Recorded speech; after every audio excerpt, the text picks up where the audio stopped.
Once upon a time, surrounded by high mountains and whispering pine trees, there lay a small and peaceful village. The people of this village lived close to nature. Their mornings began with the songs of birds, and their nights ended under skies filled with endless stars. Among them, there lived a young man named James. He was 24 years old, strong, intelligent, and kind-hearted, but his mind was never at peace. From the outside, everything in his life seemed fine. He had a home, people who cared for him, and a healthy body. Yet deep inside, James was restless. Every morning, as the sun rose behind the mountains, James would open his eyes not with joy, but with heaviness. His thoughts began even before his feet touched the ground. He would remember his mistakes from the past, things he wished he had done differently, words he wished he hadn't said. Then, before the day could even start, he began worrying about the future. His job, his purpose, the uncertainty of what might come next. His mind became a battlefield, memories and worries fighting each other endlessly. He couldn't escape his own thoughts. No matter where he went, they followed him like a shadow.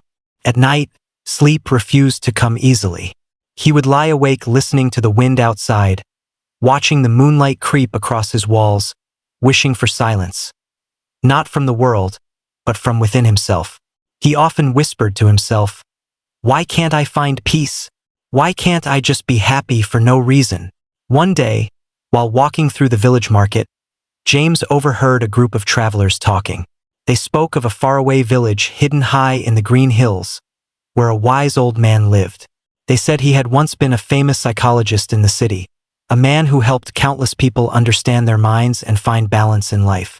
But after many years, he had left the busy world behind and settled in a small hut among the trees, seeking silence and simplicity. Sometimes, when people visited, he shared his wisdom, not through books or long lectures, but through quiet stories and simple experiences that changed hearts. Something awakened inside James as he listened. For the first time in years, he felt a small spark of hope. Maybe this old man can help me, he thought. Maybe he knows the way to peace.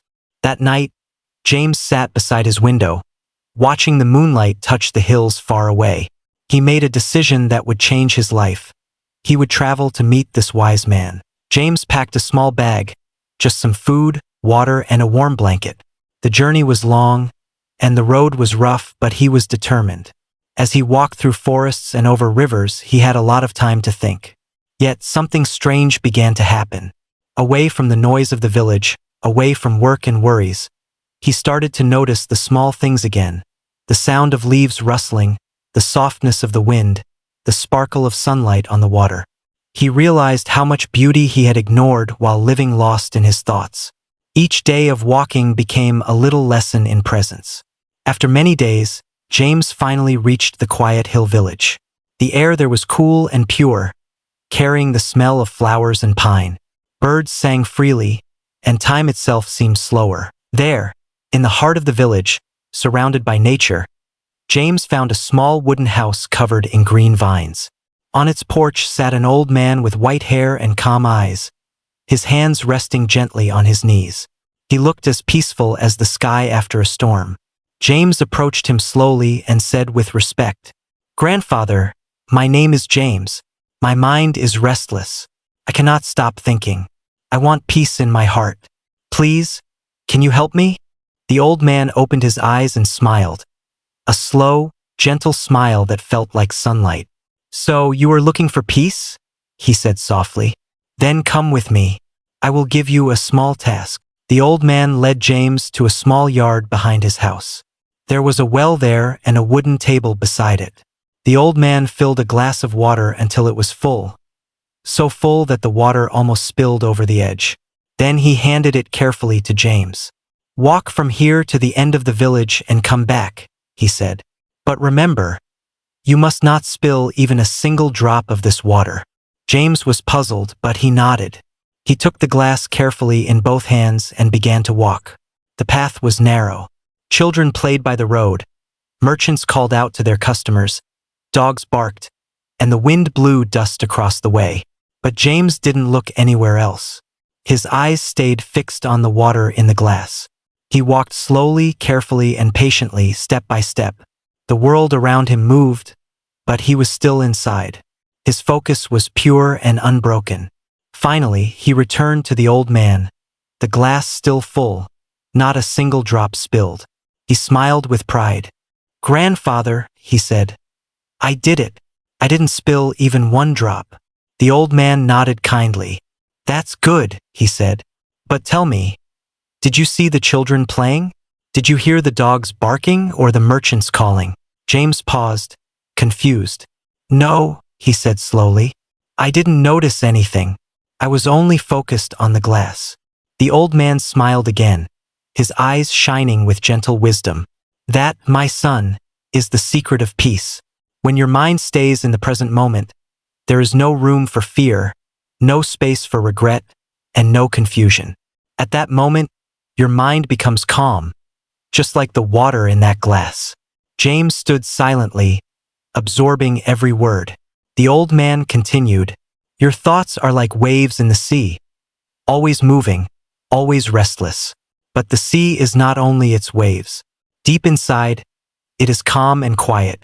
When you live in your thoughts, in the past or in the future, you live on the surface where the waves are strong. But when you return to the present moment, you dive deep into the stillness of your soul. That is where peace lives." For a long moment, James stood still, feeling the truth of those words.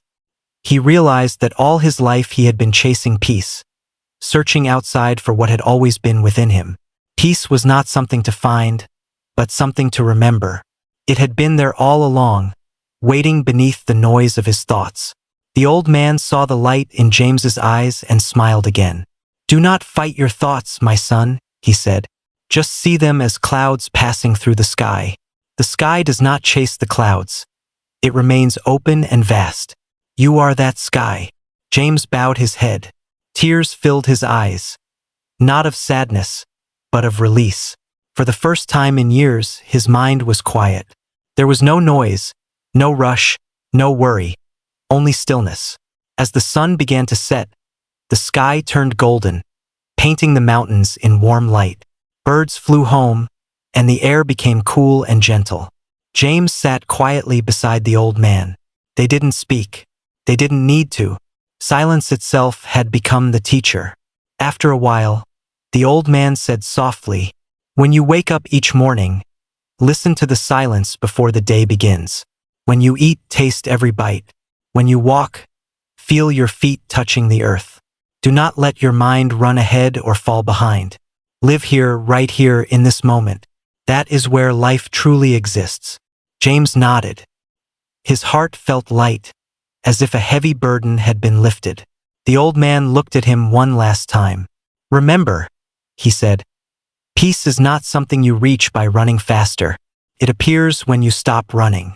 The next morning, James thanked the old man and began his journey back home. But this time, the world looked different. The same path he had taken before now felt alive. He noticed the color of the flowers, the coolness of the air, the song of a bird in the distance. Every step felt like a prayer.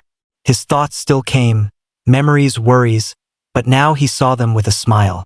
He didn't fight them anymore. He simply let them pass, like clouds drifting across the sky. He had learned to be still inside. When James returned to his village, his friends noticed the change. His face was calm, his eyes gentle, his voice quiet but full of warmth. People asked him, "What happened to you?" He only smiled and said, "I met a teacher who reminded me that peace isn't found in the mountains. It's found in the moment you're living right now." From that day on, James began to live differently. He worked with more awareness. He spoke more slowly. He laughed more easily. And when his mind began to wander into the past or future, he brought it back to the present, to his breath, his heartbeat, and the life before him. The villagers often saw him sitting quietly by the river, watching the water flow. Some thought he was meditating. But James wasn't doing anything special, he was simply being. And that, he realized, was enough.